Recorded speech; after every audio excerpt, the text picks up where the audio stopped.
उमरिया जिले के Bandhavgarh tiger reserve में 3 दिनों से लगी भीषण आग को राजस्व अमले के द्वारा काबू कर लिया गया। कलेक्टर ने बताया कि हमको कोई भी जानवर मरे या घायल अवस्था में नहीं मिले।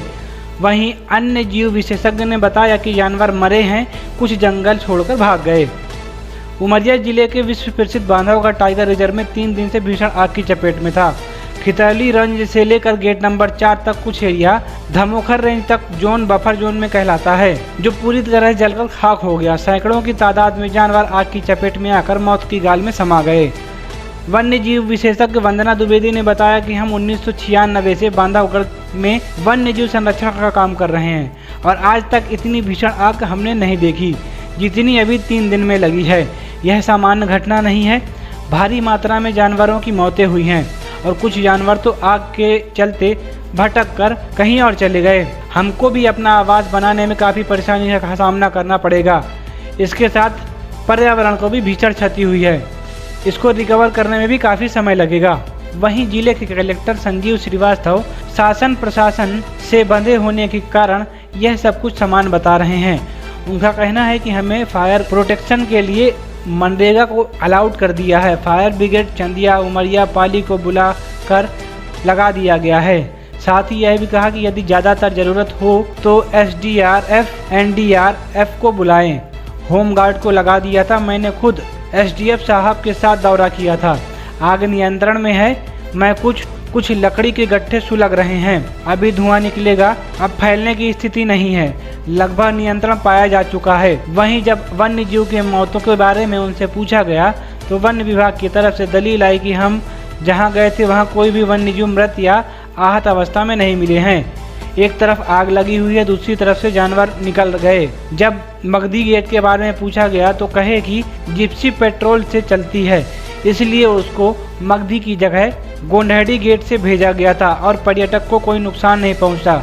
कारणों की जांच के लिए वन विभाग की तरफ से टीम गठित की जा चुकी है।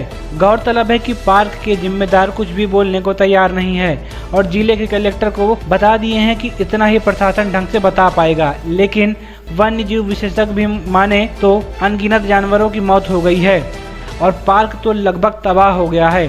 आवश्यकता है उच्च स्तरीय और निष्पक्ष जांच कराए जाने की। विंध्य किरण के लिए उमरिया से सुरेंद्र त्रिपाठी की रिपोर्ट।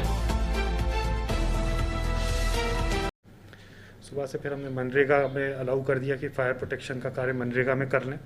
फायर ब्रिगेड पाली, चंदिया, उमरिया तीनों जगह की वहाँ स्टेशन कर दी। होमगार्ड की टीम रवाना कर दी वहाँ कि अगर ज़्यादा ज़रूरत हो तो SDRF या NDRF को बुलाएं। और मैं स्वयं भी सुबह पहुँच गया था। FD साहब के साथ पूरे एरिया का दौरा किया तो अभी आग नियंत्रण में है। कुछ जगह ठूंठ सुलग रहे हैं, उनसे धुआं वगैरह दिखेगा अभी आपको, लेकिन अब फैलने की स्थिति नहीं है। और अगर कोई नई जगह अगर कोई प्रकोप नहीं होता है तो लगभग अब स्थिति पर नियंत्रण पाया जा चुका है। कितने क्षेत्रों में फैली होगी और क्या वन्य प्राणियों को भी नुकसान होगा? वन्य प्राणी जितना घूमे उसमें कहीं भी कोई वन्य प्राणी मृत या आहत अवस्था में हमको नहीं दिखा। तो इससे ये है कि चूंकि एक तरफ से आग आना चालू हुई तो वन्य प्राणी दूसरी तरफ निकल गए। कई तरफ से जब एक साथ आती है तो वन्य प्राणी बीच में घिर के उनका जनहानि, प्राणों की हानि होती है। लेकिन ये चूंकि एक तरफ से बढ़ती हुई आ रही थी तो वन्य प्राणी वहाँ से निकल गए थे। आग के बाद सर पर्यटन को भी बंद किया गया है? सिर्फ मगधी गेट में रेस्ट्रिक्शन ये लगाया गया क्योंकि जिप्सी पेट्रोल से चलती है, तो मगधी गेट की जगह उनको गोहड़ी गेट से एंटर कराया गया। बाकी पर्यटन को कोई प्रभाव नहीं पड़ा। इतनी बड़ी मात्रा में आग पूरे क्षेत्र में फैल गई, क्या वजह है? कारणों की जांच के लिए फॉरेस्ट विभाग समिति गठित कर रहा है। उसके पश्चात ही कारणों के बारे में बताया जा सकेगा। ये जो घटना है ये सामान्य घटना नहीं है, ये बड़ी भीषण घटना है और आज तक के इतिहास में इतनी बुरी तरीके से आग जंगल में कभी नहीं लगी। मैं तो 96 से यहाँ पे जंगल में काम कर रही हूँ और इसमें निश्चित रूप से वन्य प्राणियों का भी भारी मात्रा में नुकसान हुआ है और जंगल तो तबाह हो चुका है और अब इसको रिकवर करने में ही काफ़ी टाइम लगेगा।